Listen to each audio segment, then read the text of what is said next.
Hello, hello. Hey y'all, Sage and Marshall here. I've been writing about conservation stories for Hook and Bullet and general outdoor publications since I first started freelancing back in 2015 when I wrote about backpacking through Bears Ears National Monument for the now defunct Mountain Magazine. So I'm super passionate about this issue and I'd love to share a little bit about my approach to conservation storytelling. Essentially, when I'm looking for a conservation story, particularly a conservation feature, I look for stories that fit all five of these elements. Usually, if it's a shorter write up, I'm not able to include all five elements, but in my opinion, the most compelling conservation stories share these. One, I like to look for issues that I can connect to specific recreations or experiences. This is one thing that I think the hook and bullet industry does really well. Often, when there's a pressing conservation issue, we can go there and fish or hunt and find a way into why we as people should care about these otherwise kind of outside of our daily life issues. The next thing is highlighting interesting local characters. I'm not a technical data journalist or science journalist by trade. While I try to portray the scientific complexities of conservation issues, I'm most compelled by the people that they affect. What makes an interesting character? Usually they're from there or they spend a lot of time there. They're either starting out and are youthful and enthusiastic, or they're experienced and enthusiastic, but the key word there is enthusiasm. Typically, the characters I like to include have personal stakes that extend beyond career interests. This is one of the reasons that folks from conservation groups or brands are not usually my main characters. While these people play important roles and often help me identify these characters, they're not often the central characters. Finally, I like to look for people that are willing to go off script and speak from the heart. As a written journalist, good quotes are key, and they also allow me to portray issues in ways that I would never be able to articulate as a journalist. The next thing I look for is tying conservation threats to broader conservation issues like climate change. Essentially, one thing I often think about as a reporter for national publications is why should our readers care about a specific conservation issue? And usually the answer is that one conservation issue is emblematic or relates to broader conservation issues and gives us a way into them. And the next thing I like to find is conservation issues that intersect with cultural or social aspects.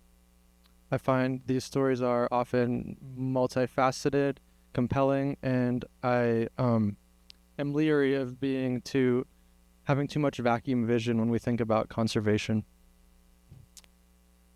And the last thing, and this is, I think, a personal bias going into my career as a magazine journalist, is I look for an ability to demonstrate a personal connection to an issue. I think this is a way that our readers are able to relate to it if I'm able to relate to it. So this could be having personal experience with the place or the issue, or the ability to travel there and get a first-hand view of what's going on as in a way to show the readers what's at stake and not just tell them that. I'd like to look at a couple examples of my recent reportage. This first story has two titles. I like this title, but I like the other title better, which is What is Good for the Fish is Good for the People. Field and Stream, which I primarily write for, has covered basically every interesting hunting or fishing destination that you could possibly cover in its 150-year existence. So that makes it challenging often for me to find new ways into stories. I got into this story because I wanted to go and fish at Pyramid Lake, which is known as like the place where there are the biggest cutthroat trout and anywhere in the world. But of course, we've written about Pyramid Lake before. So I started looking for new angles, and at the time, a young guide was just starting to come up. Her name is Autumn Harry, and she's one of the first indigenous guides at the lake, which is especially striking because the lake is on the Pyramid Lake Paiute Reservation, and the tribal Fish and Game has played a key role in the conservation of the species over the years. So this became essentially a profile in which I was able to go and fish with Autumn, show what's so special about the place while also exploring an underreported aspect of Pyramid Lake, which is looking at the indigenous history of the place and the indigenous approach to fishing, which, for instance, the Pyramid Lake Paiute tribe traditionally kills fish to eat them, and this is something that the fly fishing industry has not always understood, primarily being catch and release folks. The next feature I would like to look at is in the most recent print edition of Field and Stream. This one was structured much less as a profile. Essentially, when we were brainstorming for the wilderness issue, we knew that we wanted to have a conservation story in the issue that was related to wilderness, but we didn't know what it was. And I had known about Gila trout for a long time. They're one of the rarest and most imperiled trout species we have in North America, and they've had a lot of press on them as well, just as Pyramid Lake has. But I noticed that sort of in the past 10 years, they haven't had quite as much press as they did in the 2010s. And I started digging into the species a little bit, seeing, okay, what's changed? Are there any important developments? And as it turned out, there's some huge developments in the forms of mega fires that have wiped the Gila trout out of a number of streams, which may not seem that bad, but they only live in like 20 streams, and they're all about E wide. So that was a new angle on a already existing conservation issue. I was able to go there and look at recent restoration work that's being done in the last couple of years on the heels of these fires, which has actually also posed new opportunities in such that the fires also wiped out some non-native species of trout, opening up new opportunities to restore the species that essentially, like, they killed off enough non-native trout that you wouldn't have been able to kill even using rotenone. Again, not a profile, but yet I took a very human-centric approach and found two characters who really made the backbone of this piece. The first is Jim Brooks. He's a weathered mule packer and a retired biologist. He still does a lot of work with the restoration efforts.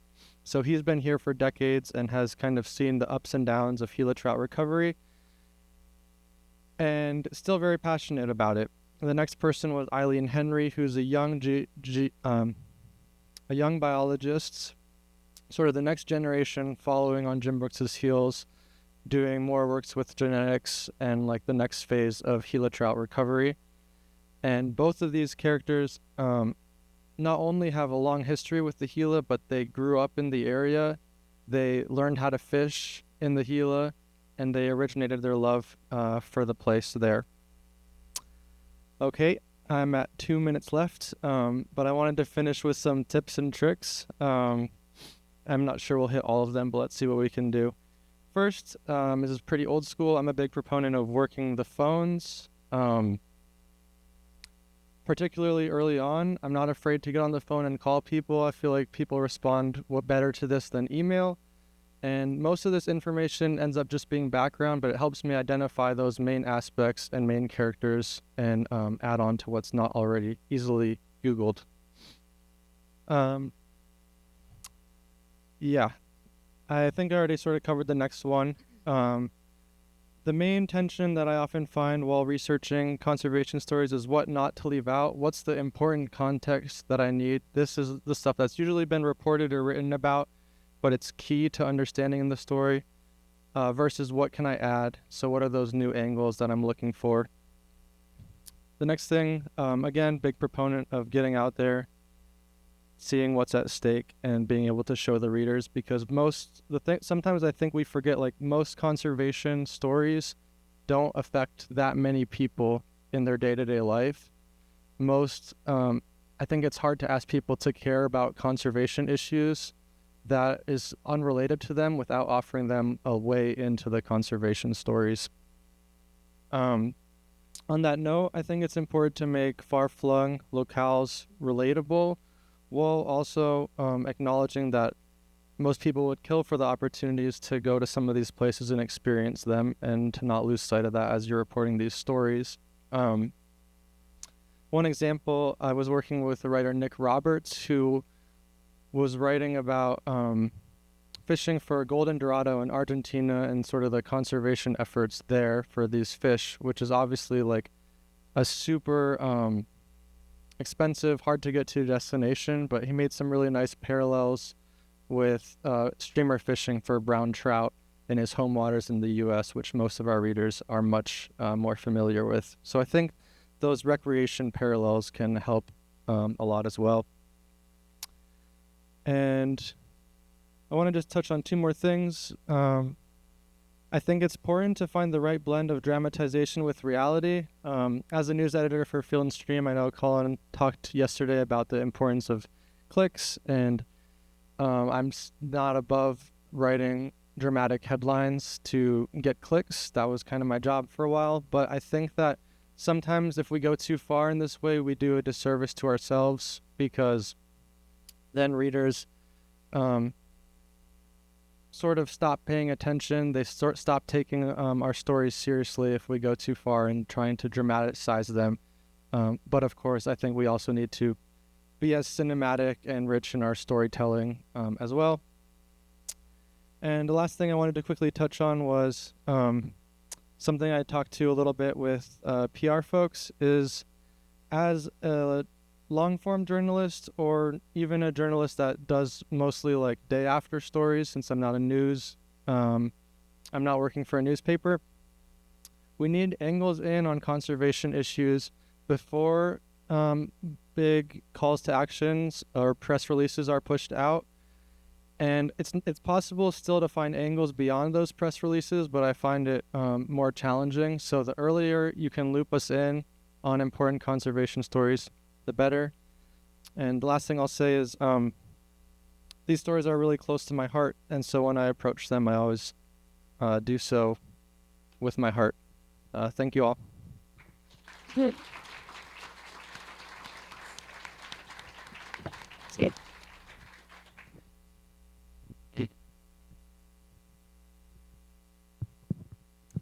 Hey everyone, let's see. Yeah. Is it on? It's good? Okay.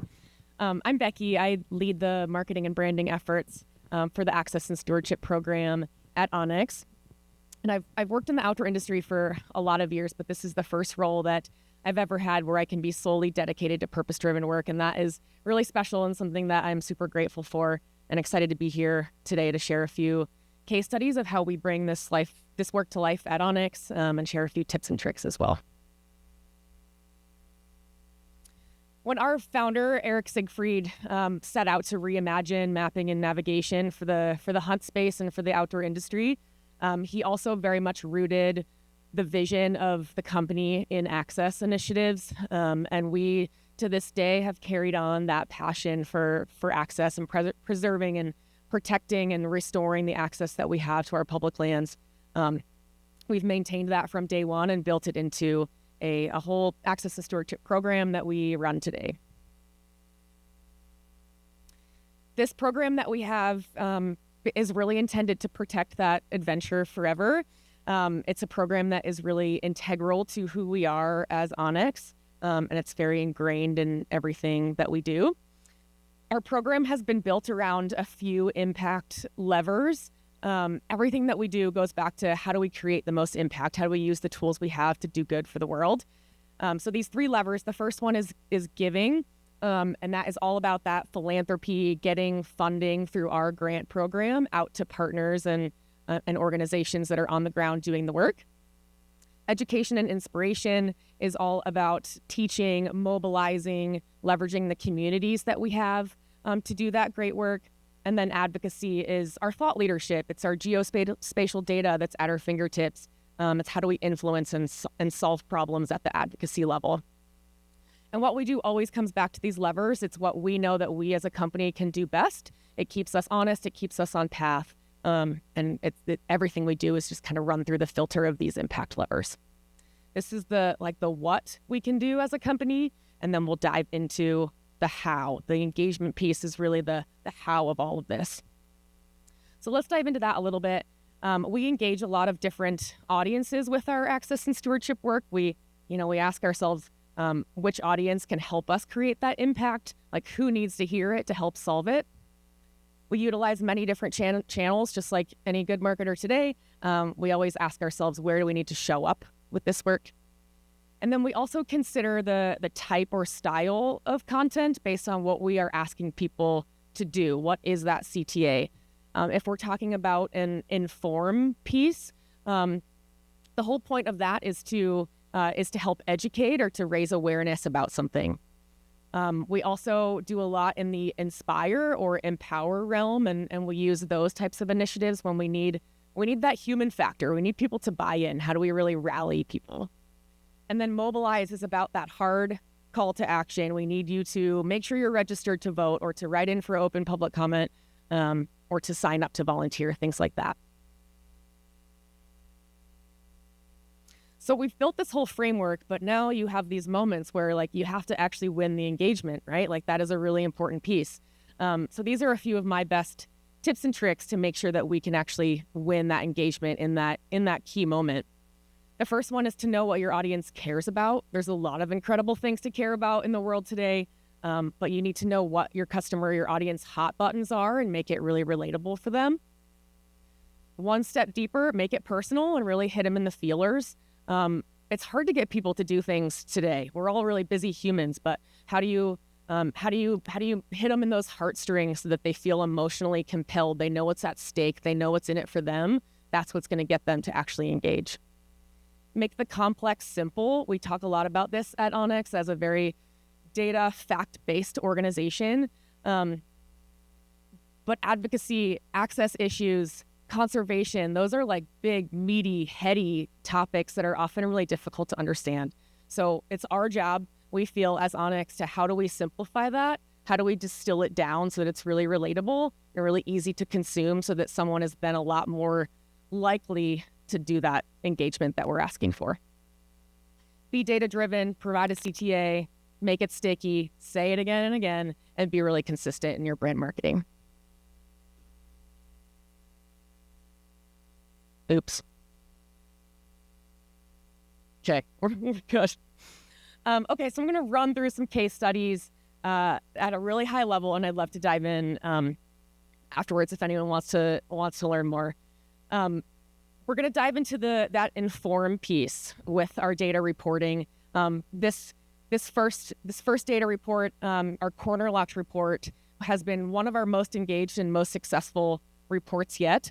And to back up a little bit, Onyx has this incredible, unique data set. What goes into our product is thousands, millions of data points that all gets aggregated together. That's what makes Onyx so unique. But that often then puts us in this position of information or power to have this data that maybe no one else in the world has. So how do we leverage that? How do we utilize that? So our Corner Locked report was all about digging into this issue, this hot issue today of inaccessible public lands, landlocked lands, corner locked lands, which essentially what that means is you have public land that's surrounded or adjacent via corner. It's public land that you literally physically cannot get to because it's locked. And that's a huge issue. And hunters have known about this issue for a long time.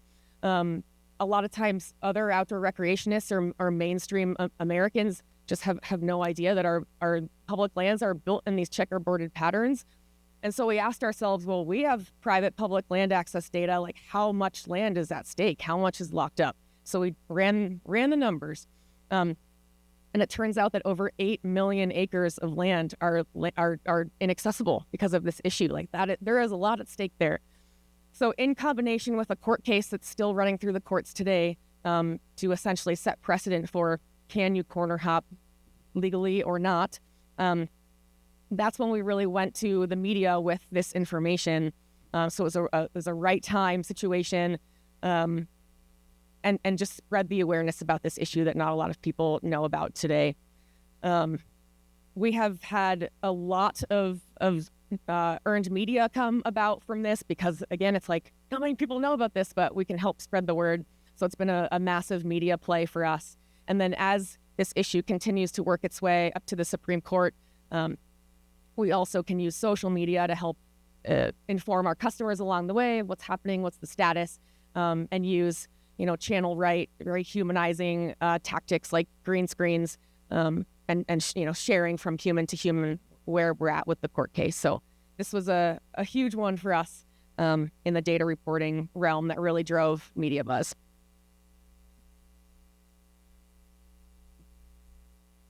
One more report to share about is our private land public access report.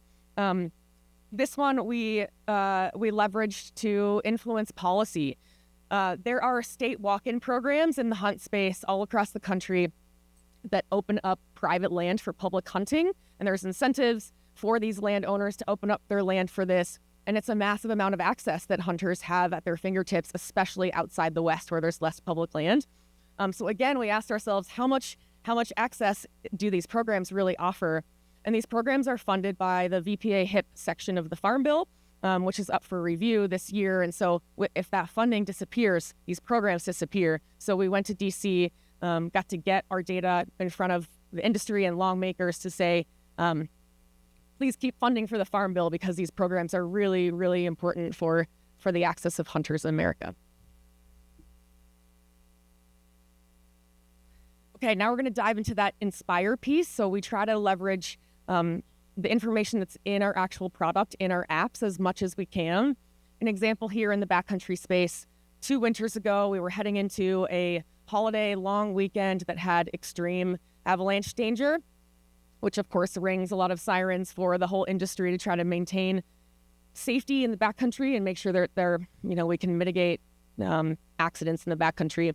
So the whole industry rallied. We used our marketing comms and in-app notifications to remind people to check the forecast, be safe, know your surroundings, take care of each other out there. And the whole industry came out with a 0 fatality weekend after a really hot, super high avalanche danger weekend, which was a massive win. So we were just one small part of that. But, how do we leverage our product to get in front of customers in those key moments?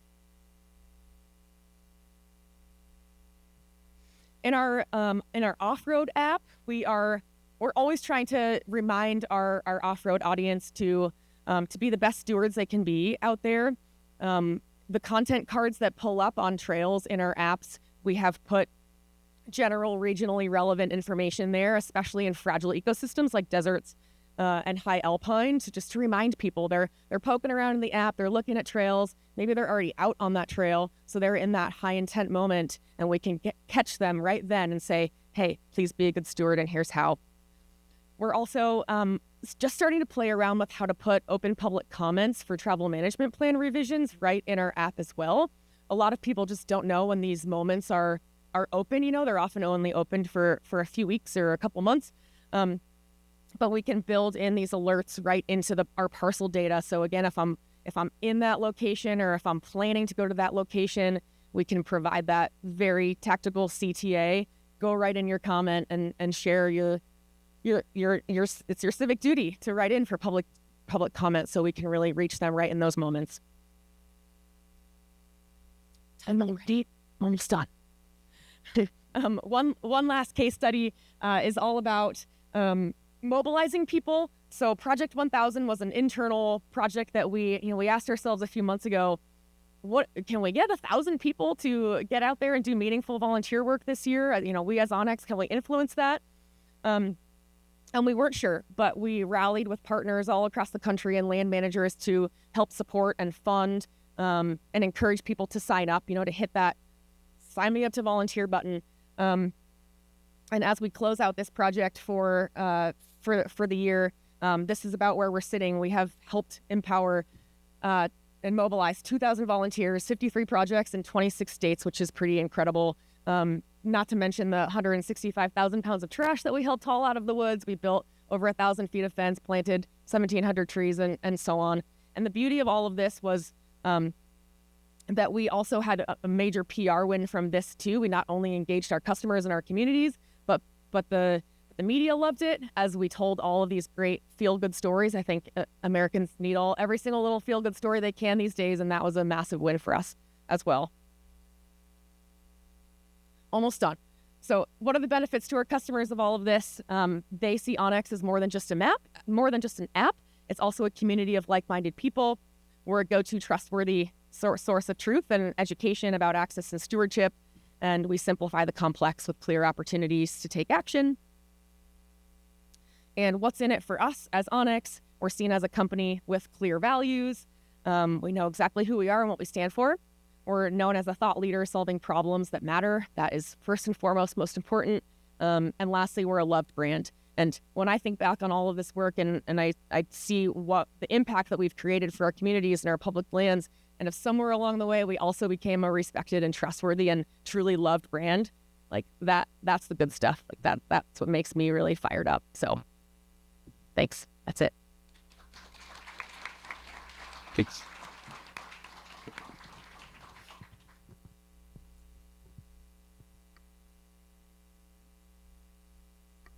How about now? There we go. Okay. I'm going to walk up here just because I tend to walk around a bit and punch my arms out, and I don't want to hit you guys. So.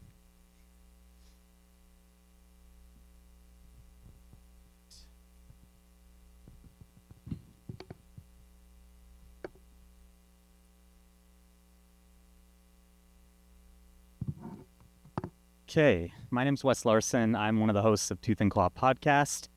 I'm also a biologist. So when people ask me if I'm a podcaster or a biologist, I always say biologist. Anyway, I was raised here in Missoula. Oh, it's one too far. I don't know why this one doesn't want to load, but that's okay. Imagine some photos of me with some bears.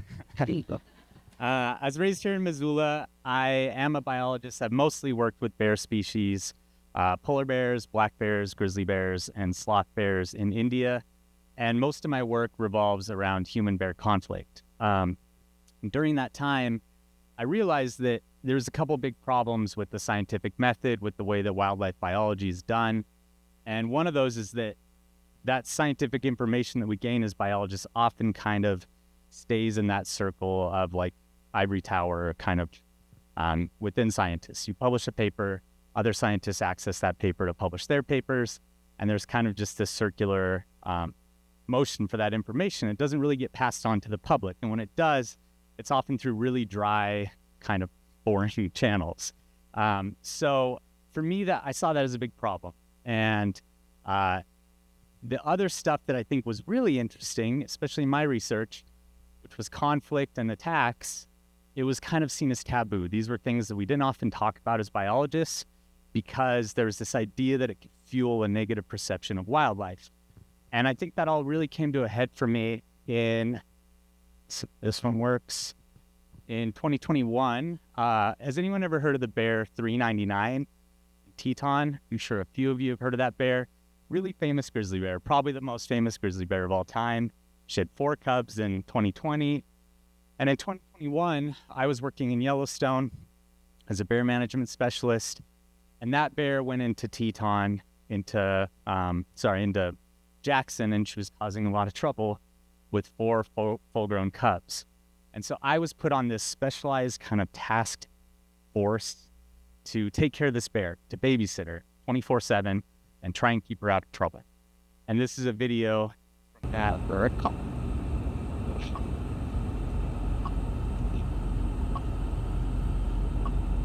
Second to the right there. It's hard to tell her from her cubs at this point. This was one night where I had to push these bears out of town. They had just shown up just outside of us little towns in Wyoming, Kelly. And our point here was just to keep them out of trouble. They were breaking into chicken coops. They were raiding all sorts of things. A lot of people cared a lot about this bear, and a lot of people really wanted to kill this bear. And so I was kind of in the middle of all that. And literally the second she stepped foot on the road that night, I was shooting paintballs at her and just trying to get her off and back into Grand Teton, which we managed to do, and she's still alive.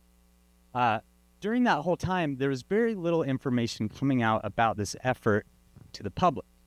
Because of that, they thought we were trying to kill these bears. And there were some really powerful and influential people in Jackson that absolutely hated us. And meanwhile, my complete job was just to keep this bear alive. I was doing the exact opposite of what they thought I was doing. And it really made me realize how important messaging is when it comes to wildlife, especially dangerous wildlife. So I have some examples of that. We're backlit here. That's all right. Okay. I think some of my new slides didn't make it. That's okay. I'll just talk about them. So whales and dolphins are an animal that have been systematically slaughtered throughout history. Whales were killed for their oil, for meat, for all sorts of different things. Dolphins, kind of the same problems. And when that information really hit the public, people got outraged. There's entire shows dedicated to stopping whaling, even to stopping sustainable whaling. I know that's kind of a hard thing to hear, but some of the whaling that's happening these days is completely sustainable, and people simply will not have it happen. Meanwhile, there are hundreds of thousands of sharks that are being killed while we're talking today. And people don't really care that much about that. And I think there's a big issue that's happening, and that's that, kind of like I talked about earlier, the messaging that gets out to the public is very focused on certain things, and it's focused on animals that we love and not always focused on the ones that we don't. And the ones that we don't love necessarily, the scary animals, the messaging that does come out is often negative. It's sensationalized. It's stuff like this. Hero, 12-year-old boy, shot and killed bear as it attacked his father in Wisconsin.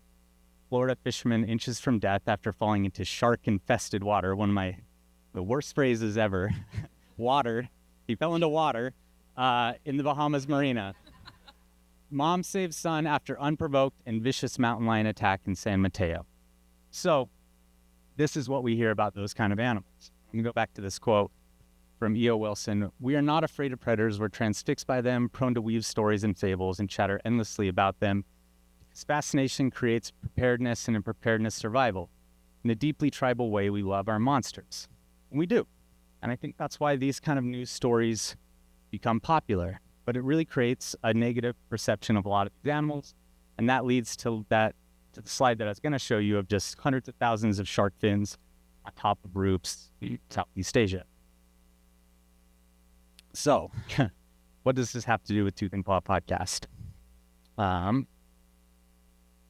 See here. So we started Tooth and Claw as a way to tell these kind of stories that people are fascinated by, attack stories, human conflict stories, but attach a conservation message to those stories. In a way, it's like giving people a true crime podcast, but there is a really kind of special hidden message about the criminals. And these aren't criminals, they're animals that are behaving naturally. So as a biologist, I felt like I had been uniquely prepared, especially a biologist working in human-wildlife conflict, to tell a lot of these stories, to change that narrative that's often told in the news, and then to attach a conservation message to the stories themselves. And I think there's a few ways that we do that in the podcast. And I think there's a few things that we have that have made it really effective. I think people really do come for this true crime element, but then they get hit again with a conservation message. So one of the ways, I'm going to go back actually. One of the main ways that we do that is through storytelling. So we grab these stories that are often told incompletely in the media, that are missing important details about the natural behavior of those animals. We still tell those stories. We do as much research as we possibly can, but then especially me, as I have two co-hosts, but I'm the biologist in the podcast. I try and break down, okay, so on this previous slide, hero 12-year-old boy shot and killed bear as it attacked his father in Wisconsin. This was a black bear that attacked father and son that were hunting. Some context that's missing from this is that they had shot this bear, and then they had followed it on foot. And when it attacked them, it was enraged because it had been shot. And And you don't necessarily see that when you just see these headlines in your news feed, but you do see words like shark infested or vicious or whatever. So part of that is storytelling and just really explaining the narrative behind these stories. And I got to hurry because at 2 minutes. Another thing that we do that helps spread a conservation message is talking about prevention and preparation. So this is one of my favorite products in the world, bear spray. I've used it a number of times. It works really well, and people often don't understand just how well it works. So within the podcast, we can actually prepare people to go out, to learn about the ways that they can prepare themselves to go out in the great outdoors. And I think this, in a way, has been our strongest conservation message, because bear spray is a conservation tool. There's things that we do as people that spend time in the outdoors. If you're hanging a bear bag, if you're bringing your bear spray, you're doing conservation work, because if you spray a bear and it runs off, that negative encounter never really happened.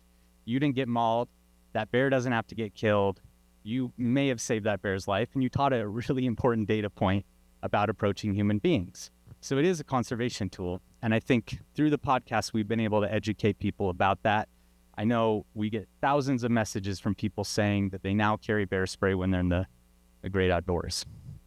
Another thing, our third thing that I think we do to help spread a conservation message through the podcast is building community around wildlife. I've found throughout my time as a biologist, doing the podcast, there are a lot of really specific wildlife enthusiast communities, but they're often really focused around a hobby, whether that's hiking, photography, climbing, whatever, birding. And there are a lot of people out there, a huge portion of people that really care about wildlife. They don't do any of this stuff. They probably never really go outside, but they do really like wildlife. And that's a really untapped segment of people when it comes to conservation, when it comes to engagement. And the only way you can reach those people is by giving them something they want. And in our case, that was stories about really potentially scary animals that we then kind of tell them, oh, maybe the animal wasn't that scary. Maybe the person should have been making some noise on the trail. Maybe, those shark infested waters were actually just waters that people have been throwing fish into, and this person was unlucky enough to fall into. All right. So I am done. I had some extra slides, but again, they didn't make it. Thank you, and I'll be around for questions. I know.